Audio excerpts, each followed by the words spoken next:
اگر دوسروں کے بچے یتیم ہو سکتے ہیں، دوسروں کی عورتیں بیوہ ہو سکتی ہیں، تو ہماری بھی عورتیں بیوہ ہو سکتی ہیں، ہمارے بھی بچے یتیم ہو سکتے ہیں۔ ذرا تصور کریں آنکھیں بند کر کے کہ اگر ایسا ہو جائے، عید کا موقع آ جائے، اس دن میرا بچہ کپڑوں سے محروم رہے، خوشبو سے محروم رہے، کھانے پینے سے محروم رہے، اور میرا بچہ چاروں طرف دیکھتا رہے، بے چین رہے، بے قرار رہے، تو ہمارا انجام کیا ہوگا، کیا بیتے گی، کیا گزرے گی؟ صرف تصور کرنے سے رونگٹے کھڑے ہو جاتے ہیں۔ میرے عزیز و پیارو، یہ اللہ کا فیصلہ ہے۔ کبھی اللہ کسی کو یتیم بنا دیتے ہیں، بیوہ کر دیتے ہیں، کبھی کسی کا شوہر چلا گیا، کبھی کسی کی بیوی چلی گئی، یہ اللہ کا قانون ہے۔ سب آئے ہیں جانے کے لیے، سب کو چلے جانا ہے، کوئی رکنا نہیں ہے۔ کبھی کبھی بیوہ ہو جاتا ہے، کوئی یتیم ہو جاتا ہے، ہم کو نعمت سمجھ کر ان یتیموں کا، بیواؤں کا خیال کرنا ہے، کریں گے انشاءاللہ تعالی۔ ابھی موقع ہے، رات تک کا موقع ہے۔ آپ نے فرمایا انا وکافل الیتیم فی الجنۃ ھکذا واشار بالسبابۃ والوسطی وفرج بینہما شیئا۔ آپ نے خوشخبری سنائی ہمیں، آپ نے فرمایا دیکھو میں بولے تو کون؟ محمد الرسول اللہ صلی اللہ علیہ وسلم۔ میں، ہمارے نبی بول رہے ہیں، میں اور یتیم کی کفالت کرنے والا جنت میں اس طرح قریب رہیں گے۔ بولو سبحان اللہ۔ کتنا؟ اس طرح، اسی طرح ہے حدیث کے اندر۔ آپ نے شہادت کی اور درمیانی انگلی سے اشارہ کر کے فرمایا کہ ہم جنت میں اس طرح قریب رہیں گے۔ کون؟ یتیم کی کفالت کرنے والا، مطلب اسے کھلانے والا، اسے پلانے والا، اسے پہنانے والا، اسے خوش کرنے والا۔ اللہ کے نبی نے فرمایا جب اللہ کے نبی ان سے اتنا راضی ہیں تو اللہ کتنے راضی ہوں گے۔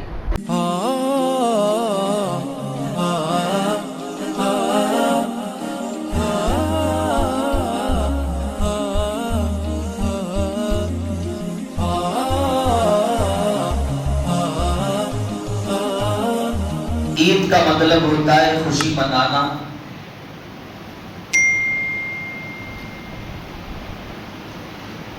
اب لوگ کہیں گے اگر کوئی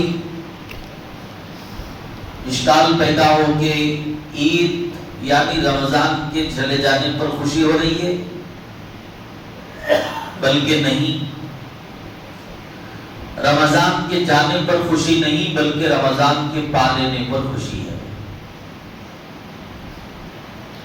خوشی ایمان والا اس لیے مناتا ہے کہ اس نے رمضان کو پا لیا، بس۔ اور اللہ کا حکم ہے عید مناؤ۔ ہم نے عید آپ کو خوشی کے لیے دیا ہے، عید کا دن بنایا ہے۔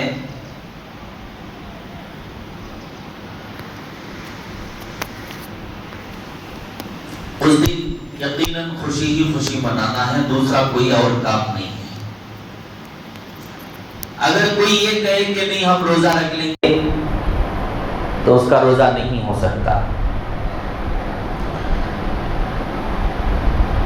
غلط رسم کے مطابق اگر کوئی میں 10 بجے تک کا روزہ رکھتا ہوں تو بھی روزہ نہیں ہوگا۔ پوری تاریخ میں کسی نے ایسا روزہ رکھا ہی نہیں۔ میں 12 بجے تک یا ظہر تک رکھ لیتا ہوں، بعد میں افطار کر لیتا ہوں، تو اس سے بڑا کوئی نادان کوئی نہیں۔ جناب نبی کریم صلی اللہ علیہ وسلم جب مدینہ طیبہ پہنچے تو وہاں کے لوگوں کا یہ حال تھا کہ سال میں وہ 2 دن خوشیاں مناتے تھے۔ جب وہاں تو شریعت نہیں تھی، اللہ کے نبی پہنچنے سے پہلے 2 دن معمول تھا عرب والوں کا، کہ مدینے والوں کا۔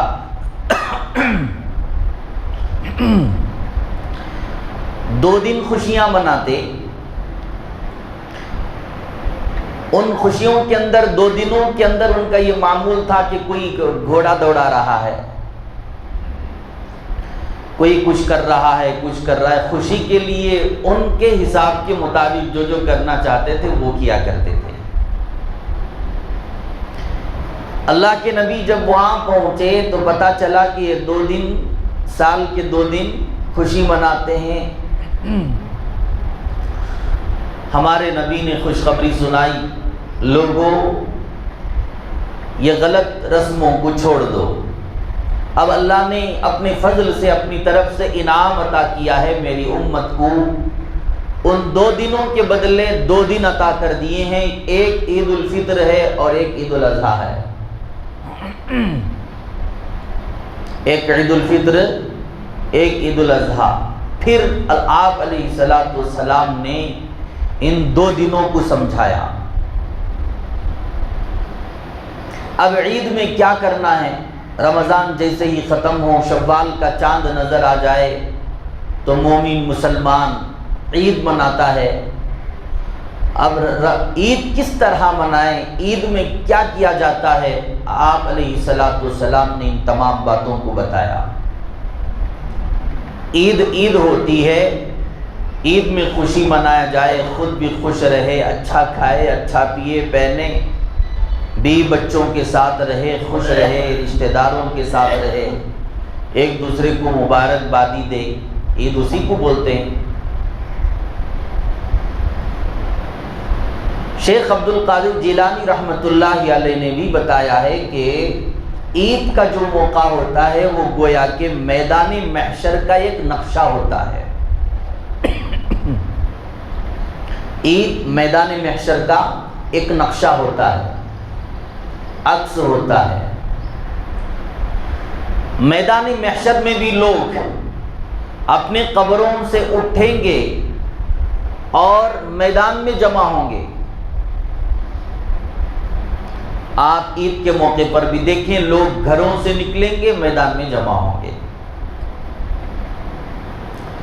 میدان محشر میں لوگ خطیب کا خطبہ سنیں گے، اور یہاں پر عید کے موقع پر بھی لوگ میدان میں بیٹھ کر، عید کے موقع پر لوگ خطیب کا خطبہ سنیں گے، وہاں پر میدان محشر میں اللہ کا خطاب سنیں گے۔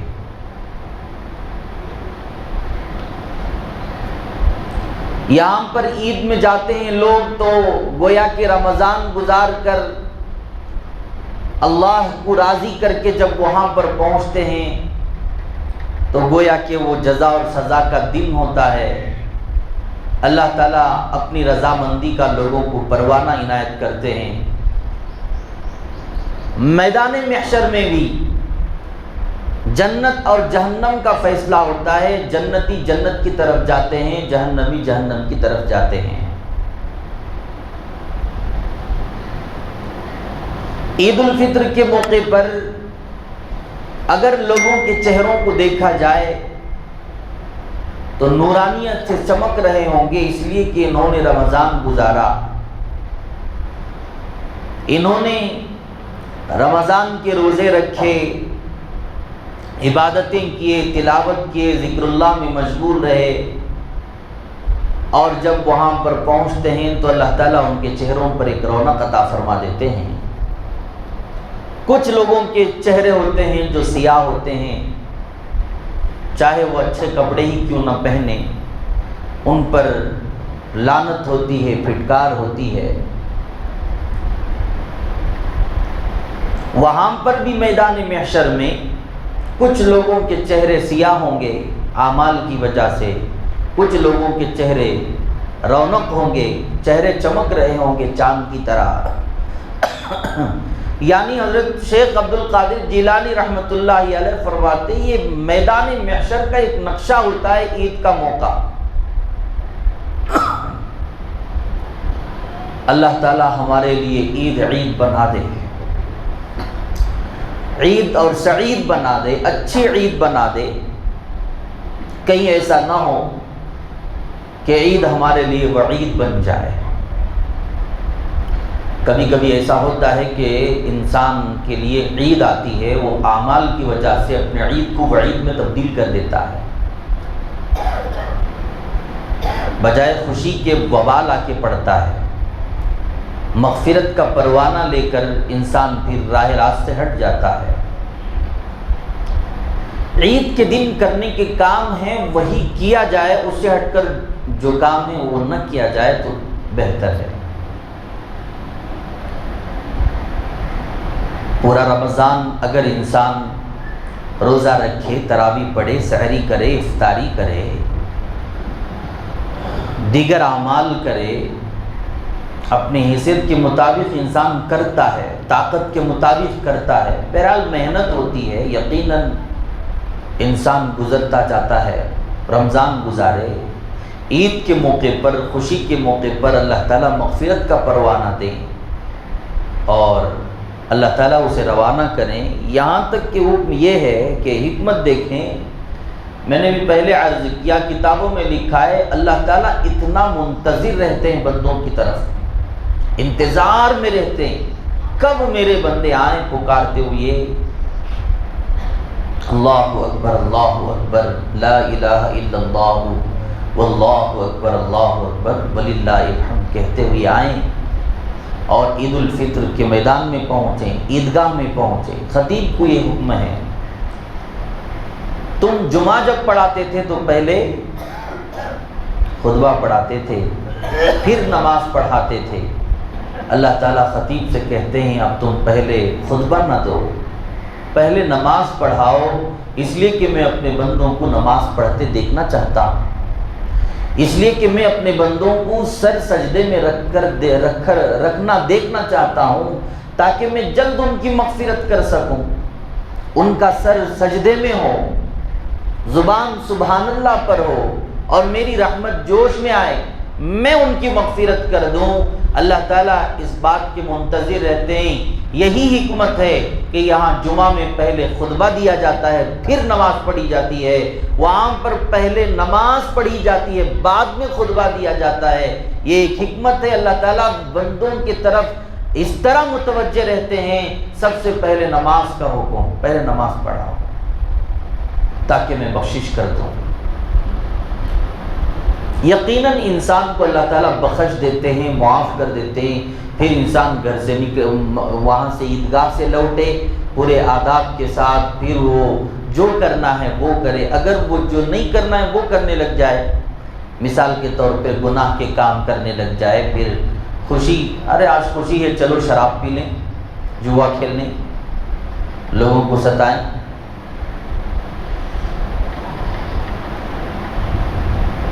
الگ الگ طرح کے جو گناہ ہوتے ہیں عید کے موقع پر انسان کر بیٹھتا ہے، گویا کہ پورے رمضان کے عمل ضائع ہو گئے، پانی میں پھیر دیا۔ ایسا ہوتا ہے، ایسا نہیں ہونا چاہیے۔ نیکی کرنا آسان ہے، اس کی حفاظت کرنا مشکل ہے، ہرگز ایسا نہیں ہونا چاہیے۔ اور خصوصی طور پہ عید کے موقع پر اس بات کا خیال رکھا جائے کہ ایک طرف سے جائیں اور ایک طرف سے آئیں، یہ بھی سنت ہے۔ اگر ایک ہی راستہ ہو تو ایک طرف سے چلے جائیں اور دوسری طرف سے آ جائیں، آنے جانے والوں کو کسی کو تکلیف نہ ہو، راستے کے حقوق ادا کرتے ہوئے جائیں، اچھے کپڑے پہن کر، جو اپنے پاس اچھا کپڑا ہو اسے پہن کر جائیں، خوشبو لگا کے جائیں، آنکھوں میں سرما ڈال کے جائیں اور پورے آداب کے ساتھ جائیں، اللہ کی محبت میں ڈوب کے جائیں، رسول اللہ کے عشق میں ڈوب کے جائیں اور اللہ کی نعمت سمجھ کر عید الفطر کی طرف روانہ ہوں اور اللہ سے کہتے ہوئے، دعائیں مانگتے ہوئے، اللہ ہم مغفرت کا پروانہ لینے کے لیے آپ کے دربار میں آ رہے ہیں، اللہ ہم اپنے گھروں سے نکل رہے ہیں، اللہ ہم میدان کی طرف آ رہے ہیں، دیوانوں کی طرح، پروانوں کی طرح، اللہ ہماری حاضری کو قبول فرما لیجئے، ہماری عید کو عید بنا دیجئے، اللہ ہمارے لیے بخشش فرما دیجئے، ہمیں دھتکار نہ دیجئے۔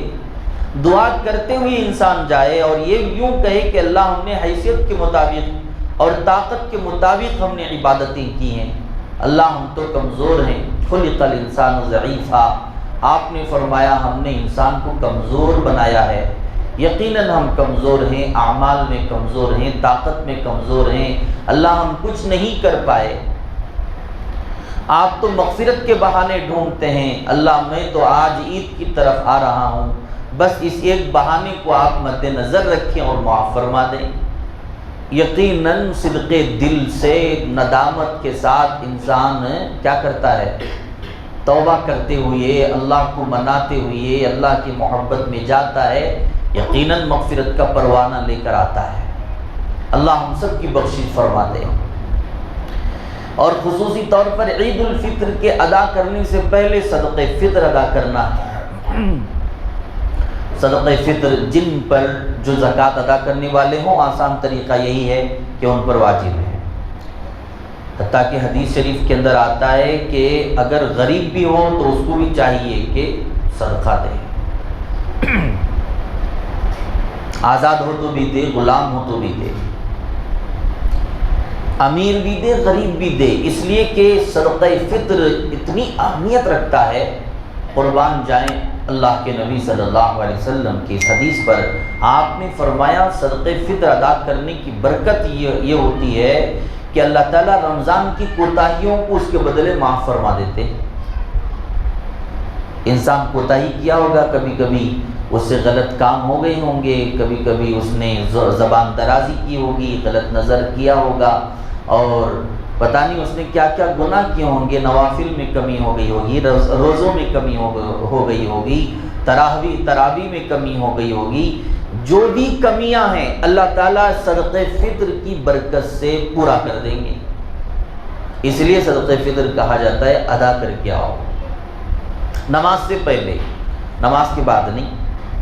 اب نماز سے پہلے کا مطلب آپ یہاں سے عید کی طرف روانہ ہو جائیں، عیدگاہ کی طرف، اور راستے میں آپ بانٹتے تقسیم کرتے پھریں، یہ بھی ممکن نہیں۔ اگر ایسا کرنا چاہو تو پھر وہاں پہ تکبیرات چھوٹ جائیں گی، جماعت کے چھوٹنے کا اندیشہ ہے، اس لیے آج ہی سے دے دیا جائے اور عوامی تقسیم کر دیے جائیں۔ اس سے ایک فائدہ یہ ہوگا کہ آپ کے وہ کوتاہیاں جو بھی ہو گئی ہیں رمضان میں، اللہ تعالیٰ اس صدقے کی برکت سے معافی فرما دیں گے۔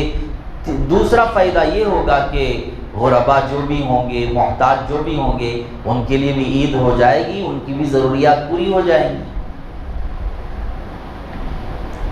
کتابوں میں لکھا ہے کہ عید تو غربا کی ہوتی ہے، اصل میں عید تو غریبوں کی ہوتی ہے اصل میں۔ ہمارے یہاں تو مالداروں کے یہاں تو ماشاءاللہ اللہ اتنی نعمتیں دیے رہتے ہیں کہ روزانہ ہی ان کی عید ہوتی ہے۔ لباس اچھا ہوتا ہے، کھانا اچھا ہوتا ہے، پینا اچھا ہوتا ہے، رہن سہن اچھا ہوتا ہے، کیا اچھا نہیں ہوتا؟ ان کے بچوں کے ہاتھوں میں پیسے ہی پیسے ہوتے ہیں۔ یہاں پر غریب جو ہوتا ہے، کم از کم عید کے موقع پر تو اس کے جسم پر اچھا لباس آ جائے، اچھے کھانے ان کے گھر میں بن جائیں، خوشبو والا کھانا پکے، وہ بھی کچھ شیرینی کھا لے، میٹھا کھا لے۔ صدقہ فطر کی برکت سے غربا کے گھروں کے اندر بھی کچھ وہ عید بن جائے گی، اللہ تعالیٰ اس کا بھی بدلہ عنایت فرمائیں گے۔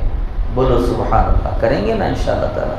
نبی کی زندگی پر اگر غور کریں، عید کے دن کا آپ علیہ السلام کا معمول یہ تھا کہ آپ ہمیشہ غربا پر خیال کرتے، ان کا خیال کرتے، اور خصوصی طور پر رشتہ داروں کا۔ یہ بار بار جو ذوی القربا والیتاما، ذوی القربا والیتاما، قرآن کے اندر جو ہے قربا یعنی اپنے رشتہ داروں کا بھرپور خیال کیا جائے، ان کو بھولا نہ جائے۔ دوسرے نمبر پہ پھر دوسری تیسری جو بھی ضرورتیں آپ دیکھیں، پہلے نمبر پر رشتہ دار ہوتے ہیں۔ رشتہ دار جو بھی محتاج ہوں، یاد کریں، فون کریں۔ یہ زمانہ تو پہنچ کر دینے کا نہیں ہے، فون پے کا زمانہ ہے۔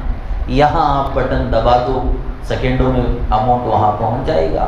اتنی آسانیاں اللہ تعالیٰ نے پیدا فرما دی ہیں۔ اگر وہ یہاں سے 100 200 400 کلومیٹر دور بھی ہوں رشتہ دار، پہنچانا اگر چاہیں تو پہنچا سکتے ہیں۔ عیدی بھی دیا کریں، غریبوں کو دیا کریں، رشتہ داروں میں دیا کریں، جس طرح اپنے بیوی بچوں کو دیتے ہیں عیدی، اس طرح اپنے پڑوس کے بچوں کو بھی دینا چاہیے۔ طاقت کے مطابق دے دیں، بہت زیادہ دینے کی ضرورت نہیں، 10-20 روپے ہی صحیح، 50 روپے ہی صحیح دیتے رہیں۔ آپ اس طرح پیسے رکھ لیں، چلر کرا کے رکھ لیں۔ کچھ پیسہ آپ کے پاس رہے گا تو آپ بچوں کو تقسیم کریں گے، وہ بچے خوش ہو جائیں گے، اس سے اللہ بھی راضی ہو سکتے ہیں۔ تو بہرحال یہ صدقہ فطر اتنی اہمیت ہے اس کے اندر کہ اللہ تعالیٰ کوتاہیوں کو، گناہوں کو معاف کر دیتے ہیں اس کی برکت سے، صدقہ فطر سے۔ اللہ کے نبی صلی اللہ علیہ وسلم ایک مرتبہ چلے تھے عیدگاہ کی طرف، گھر سے جب چلے تھے تو حضرت حسن اور حضرت حسین دونوں کو کندھوں پر سوار کر کے، تیار کر کے عید کی طرف جا رہے تھے۔ قریب پہنچ گئے تھے عیدگاہ کے، دیکھا کہ بہت سارے بچے کھیل رہے ہیں، خوشیاں منا رہے ہیں، ایک دوسرے کو مبارکبادی دے رہے ہیں۔ بچوں کا معمول ہوتا ہے وہ کھیلتے رہتے ہیں۔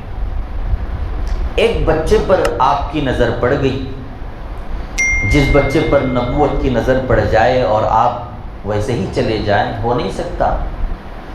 جیسے ہی آپ کی نظر پڑ گئی نا تو دیکھا کہ ایک بچہ چہرے پر گرد و غبار، پریشان ہے، غمگین ہے، کپڑے کوئی اچھے نہیں پہنا ہے۔ آپ سمجھ گئے کہ کوئی پریشانی ہے، قریب پہنچے، جا کر پوچھا بیٹا کیا ہوا، کیوں تم پریشان ہو؟ آپ کے ہم عمر بچے تو یہاں پر کھیل رہے ہیں، خوشیاں منا رہے ہیں، آپ کو کس بات نے مجبور کیا کہ آپ یوں بے یار و مددگار کھڑے ہیں؟ کیوں خوشی نہیں منا رہے ہیں؟ کیوں کھیل نہیں رہے ہیں؟ کیوں آنکھوں میں آنسو ہیں؟ وہ کہنے لگا یتیم یا رسول اللہ صلی اللہ علیہ وسلم، میں تو یتیم ہوں، میرے ابا دنیا میں نہیں، میری والدہ بھی دنیا میں نہیں، اگر وہ ہوتی تو مجھے نہلاتی، کپڑے پہناتی، میں تو یتیم ہوں، میرا کوئی مددگار نہیں، بے یار و مددگار ہوں۔ آپ صلی اللہ علیہ وسلم کی آنکھوں میں بھی آنسو آ گئے، آپ نے اسے سینے سے لگایا اور بجائے عیدگاہ کی طرف جانے کہ آپ نے اپنا رخ بدل دیا، پھر لوٹ کر آئے گھر۔ ہم عائشہ کو آواز دی، عائشہ ادھر آؤ، آپ کہتی تھی نا کہ مجھے اولاد نہیں ہے، اللہ نے اولاد دے دیا۔ کہا کہ دیکھو یہ یتیم ہے، اس کے والدین نہیں ہیں، میں چاہتا ہوں کہ اسے نہلائیں، اچھے کپڑے پہنائیں، حسنین کریمین کے کپڑوں میں سے کوئی کپڑے لباس انہیں پہنا دیں، اور میں ان کو عیدگاہ لے جانا چاہتا ہوں۔ قربان جائیں امام الانبیاء صلی اللہ علیہ وسلم کے اس عمل پر۔ آپ علیہ السلام پانی ڈال رہے تھے، اماں عائشہ یتیم کے بدن کو مل رہے تھے، رضی اللہ عنہ۔ اس کے مقام کا، اس کے مرتبے کا اندازہ لگاؤ، اس یتیم کے نصیبے کا اندازہ لگاؤ جس کے بدن پر امام الانبیاء نے پانی ڈالا ہو، اور اماں عائشہ صدیقہ رضی اللہ تعالی عنہ، وہ اماں جو سارے امہات المومنین، یعنی گویا کہ سارے مومنوں کی ماں ہیں، ام المؤمنین ہیں، جس کی پاکی کی بیانی اللہ تعالیٰ نے الخبیثات للخبیثین والخبیثون للخبیثات الطیبات للطیبین والطیبون للطیبات کہتے ہوئے اللہ نے اماں عائشہ کی پاک دامنی کی گواہی عرش پر سے فرش پر بھیجا قرآن بنا کر۔ وہ اماں، آپ کی زوجہ محترمہ، اگر جسم کو ملے اور آپ پانی ڈالیں تو اس کے مقام کا، مرتبے کا، نصیبے کا کیا کہنا۔ پھر اس یتیم کو نہلانے کے بعد آپ نے شہزادوں والے کپڑے، آپ حسنین کریمین میں سے کسی ایک کے کپڑے پہنائے، اس کے بعد میں خوشبو لگایا، آنکھوں میں سرما ڈالا۔ اس کے بعد جب لے جانے کی باری آئی عیدگاہ کی طرف تو پوچھا کہ بیٹا جب تمہارے والدین رہتے نا ابا، عیدگاہ کو لے جاتے؟ کہا کہ ہاں، کس طرح لے جاتے؟ وہ یتیم کہنے لگا مجھے ابا تو کندھے پہ سوار کر کے لے جاتے۔ ایک روایت کے مطابق آپ نے دونوں کندھوں پر حسنین کریمین کو اٹھایا اور گردن کی طرف یتیم کو بٹھایا اور لے کر عیدگاہ کی طرف چلے۔ وہاں جا کر سب سے پہلے آپ علیہ السلام نے منبر پر یتیم کو بٹھایا اپنے ساتھ، اور قیامت تک آنے والے ایمان والوں کو یہ پیغام دیا کہ یتیم کا اس طرح خیال کیا جاتا ہے، یتیم کا اس طرح خیال کیا جاتا ہے، یتیموں کو بے یار و مددگار نہیں چھوڑا جاتا۔ او میرے عزیزو پیارو، اگر کسی کا بچہ یتیم ہو چکا ہے، اللہ نے اپنا فیصلہ کر دیا اور وہ یتیم ہو گیا، کہیں ایسا نہ ہو کہ ہمارے بچے بھی یتیم ہو جائیں، اللہ اس بات پر بھی قادر ہے کہ ہمارے بچوں کو بھی یتیم کر دے۔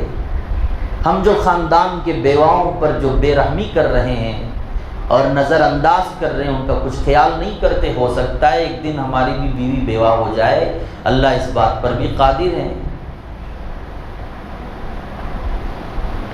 اگر دوسروں کے بچے یتیم ہو سکتے ہیں، دوسروں کی عورتیں بیوہ ہو سکتی ہیں، تو ہماری بھی عورتیں بیوہ ہو سکتی ہیں، ہمارے بھی بچے یتیم ہو سکتے ہیں۔ ذرا تصور کریں آنکھیں بند کر کے کہ اگر ایسا ہو جائے، عید کا موقع آ جائے، اس دن میرا بچہ کپڑوں سے محروم رہے، خوشبو سے محروم رہے، کھانے پینے سے محروم رہے، اور میرا بچہ چاروں طرف دیکھتا رہے، بے چین رہے، بے قرار رہے، تو ہمارا انجام کیا ہوگا، کیا بیتے گی، کیا گزرے گی؟ صرف تصور کرنے سے رونگٹے کھڑے ہو جاتے ہیں۔ میرے عزیز و پیارو، یہ اللہ کا فیصلہ ہے، کبھی اللہ کسی کو یتیم بنا دیتے ہیں، بیوہ کر دیتے ہیں، کبھی کسی کا شوہر چلا گیا، کبھی کسی کی بیوی چلی گئی، یہ اللہ کا قانون ہے۔ سب آئے ہیں جانے کے لیے، سب کو چلے جانا ہے، کوئی رکنا نہیں ہے۔ کبھی کبھی بیوہ ہو جاتا ہے، کوئی یتیم ہو جاتا ہے، ہم کو نعمت سمجھ کر ان یتیموں کا، بیواؤں کا خیال کرنا ہے، کریں گے انشاءاللہ تعالی۔ ابھی موقع ہے، رات تک کا موقع ہے۔ آپ نے فرمایا انا وکافر الیتیم فی الجنۃ ہکذا واشار بالسبابۃ والوسطی وفرج بینہما شیئا۔ آپ نے خوشخبری سنائی ہمیں، آپ نے فرمایا دیکھو میں بولے تو کون؟ محمد الرسول اللہ صلی اللہ علیہ وسلم، میں، ہمارے نبی بول رہے ہیں، میں اور یتیم کی کفالت کرنے والا جنت میں اس طرح قریب رہیں گے۔ بولو سبحان اللہ، کتنا اس طرح، اسی طرح ہے حدیث کے اندر، آپ نے شہادت کی اور درمیانی انگلی سے اشارہ کر کے فرمایا کہ ہم جنت میں اس طرح قریب رہیں گے۔ کون؟ یتیم کی کفالت کرنے والا، مطلب اسے کھلانے والا، اسے پلانے والا، اسے پہنانے والا، اسے خوش کرنے والا۔ اللہ کے نبی نے فرمایا جب اللہ کے نبی ان سے اتنا راضی ہیں تو اللہ کتنے راضی ہوں گے۔ ایک اور حدیث میں آتا ہے، کوئی شخص کسی یتیم بچے کو کفالت میں لے لیا، کوئی یتیم ہو گیا، پتہ چل گیا نا خاندان میں، گیا جا کے کہا کہ دیکھو یہ یتیم ہے، اب اس کا والد زندہ نہیں، والدہ نہیں ہے، میں اسے کھلاتا ہوں پلاتا ہوں۔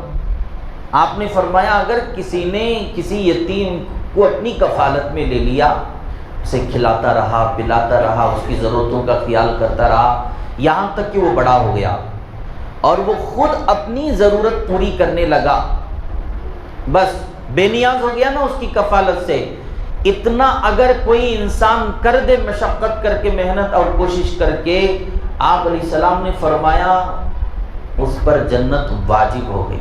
بولو سبحان اللہ۔ جس نے ایسا کیا، کفالت میں لے لیا، یہاں تک کہ وہ بے نیاز ہو گیا، بس اتنا کرنے کی وجہ کتنے سال برس لگیں گے؟ ارے یتیم کیا کھائے گا؟ سونا چاندی کھائے گا کیا؟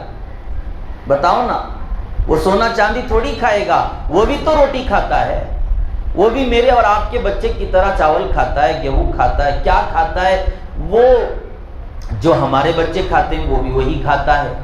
بس آپ اپنے بچے کے ساتھ ساتھ اسے بھی کھلا دیں، آپ اپنے بچے کے کپڑے انتظام کرتے ہیں، وہ بچے کے بھی انتظام کر دیں، بس اتنا کرتے جائیں، 14-15 سال کون سی بڑی بات ہے، اللہ تعالیٰ اس کے بدلے میں جنت واجب کر دیں گے۔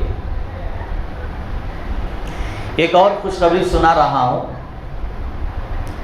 آپ علیہ السلام کی جانب سے حدیث پاک میں آتا ہے، اگر کوئی بیوہ عورت اور مسکین کی ضرورت میں دوڑ دھوپ کرتا ہے، کبھی دکان کو گیا، اس دکان میں جا کے کچھ خریدا، وہاں سے پھر دوسری دکان کو گیا، وہاں سے کچھ خریدا، تیسری جگہ پہنچا، وہاں سے آیا، گھر آیا، کچھ اچھا پیک کریا، وہ پیک کرنے کا ہوتا ہے نا، پورا سامان اکٹھا کر کے جمع کر کے اس کی ضرورت کے لیے، یتیم کو پہنچانے کے لیے، بیوہ کو پہنچانے کے لیے پورے طور پر کبھی ادھر جا رہا ہے کبھی ادھر آ رہا ہے، کوشش کر رہا ہے، کوشش کر کے جمع کر رہا ہے، بعد میں اس کی ضرورت پوری کر رہا ہے۔ آپ علیہ السلام نے فرمایا اس کا ثواب ایسا ثواب ہے گویا کہ اس نے راہ خدا میں جہاد کیا۔ بولو سبحان اللہ۔ آپ نے فرمایا اس نے راہ خدا میں جہاد کیا، یا اس کا ثواب ایسا ہے کہ رات میں اس نے قیام کیا،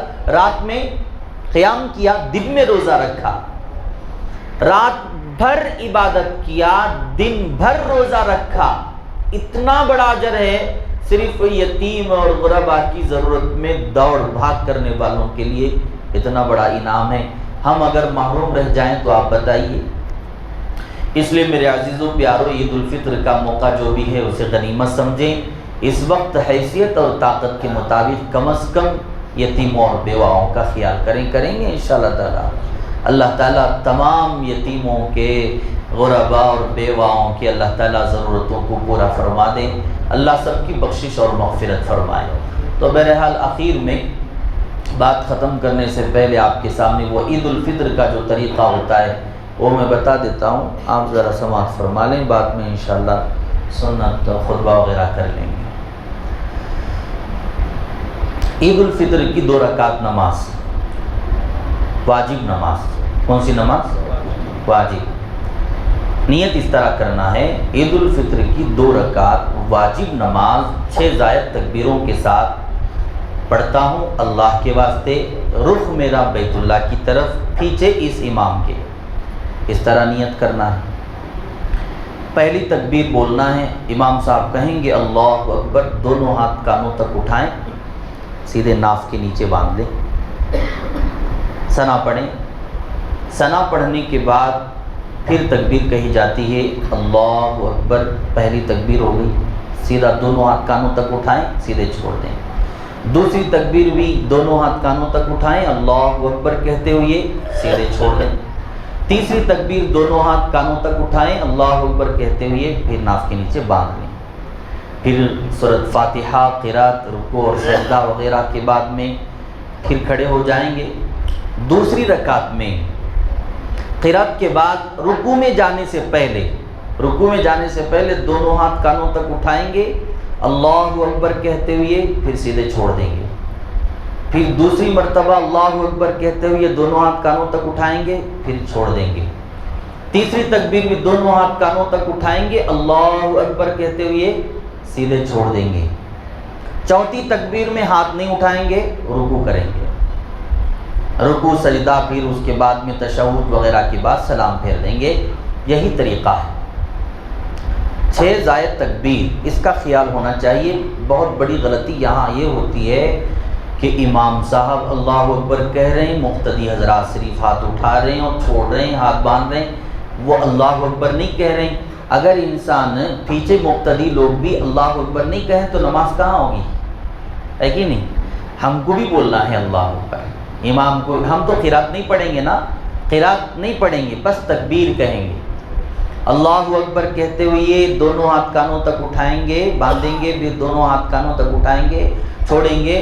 اللہ اکبر ہمارے لیے بھی بولنا واجب ہے، خالی ہم ایسا کر رہے تو وہ ہماری نماز بھی نہیں ہونے کی۔ پھر اس لیے اس پر خیال رکھیں کہ ہم کو بھی کہنا ہے۔ امام جتنا آواز سے بولے گا نا، اس سے ذرا تھوڑا اور بھی آواز سے مقتدی بولنا ہے، بولیں گے انشاءاللہ۔ دیکھو جس طرح امام جتنی آواز سے بولے گا اس سے تھوڑا آواز سے بولنا چاہیے، ہم کو کم بولنا چاہیے۔ ابھی عید میں گم ہو گئے سب لوگ، سب بول رہے ہیں انشاءاللہ کر لیں گے۔ امام کے برابر کیا کرنا نہیں، آواز نہیں کرنا ہے، آپ کو دل میں بولنا ہے، مگر بولنا ہے، شرط ہے بولنا ہے۔ امام سے زیادہ آواز بھی نہیں ہونا چاہیے، امام سے پہلے رکن بھی نہیں ہونا چاہیے۔ بہت سارے لوگ کیا کرتے ہیں، امام سے پہلے ہاتھ اٹھا دیتے ہیں، ہاتھ باندھ لیتے ہیں۔ یہ اللہ بولا، ہو اکبر بولنے سے پہلے اس کا ہاتھ پھر ناف کے نیچے رہے گا۔ رکوع میں اللہ اکبر جاتے ہیں امام صاحب، اللہ اکبر کہتے ہوئے رکوع میں جا رہے ہوتے ہیں، ابھی وہ تو یہاں ہوتے ہیں، یہ تو پورا رکوع کر چکا ہوتا ہے مقتدی۔ سمیع اللہ لمن حمیدہ کہ امام پورا کھڑا نہیں ہوتا، مقتدی یوں کر کے کھڑا ہو جاتا ہے۔ سجدے میں بھی وہی معمول ہے کہ امام کا سجدہ تو آدھا تھا، یہ مقتدی پورا سجدہ کر چکا ہے۔ امام کے رکن سے بڑھ کر اگر کوئی اپنا وہ رکوع سجدہ ادا کر دے تو گویا کہ وہ نماز نہیں ہوتی کبھی بھی، عیدین کی ہی نہیں، باقی نمازوں کا بھی معاملہ یہی ہے کہ امام سے پہلے اگر کسی نے رکوع اور سجدہ کر دیا تو گویا کہ وہ نماز دوہرا لے، نماز ادا نہیں ہوتی۔ یہاں بھی خیال رکھیں، عید کے موقع پہ بھی خیال رکھیں، اس لیے کہ آپ جتنا چاہے زور لگا دیں امام سے آگے نہیں بڑھ سکتے، اس لیے کہ تم نے تو اقتداء میں نیت کی ہے نا، میں نماز پڑھ رہا ہوں امام کے پیچھے، اب امام کی جب اقتداء کر رہے ہو تو صحیح طور پہ کر لو، ورنہ تو تم الگ پڑھ کے چلے جاؤ، کیا ضرورت ہے امام سے پیچھے پڑھنے کی۔ جماعت کے ساتھ اگر پڑھنا ہے تو اقتداء مکمل ہونا چاہیے۔ کریں گے، خیال رکھیں گے انشاءاللہ۔ اللہ سے دعا ہے اللہ تعالی ہم سب کو عمل کی توفیق عطا فرمائے۔ وآخر دعوانا الحمدللہ رب العالمین۔ سنت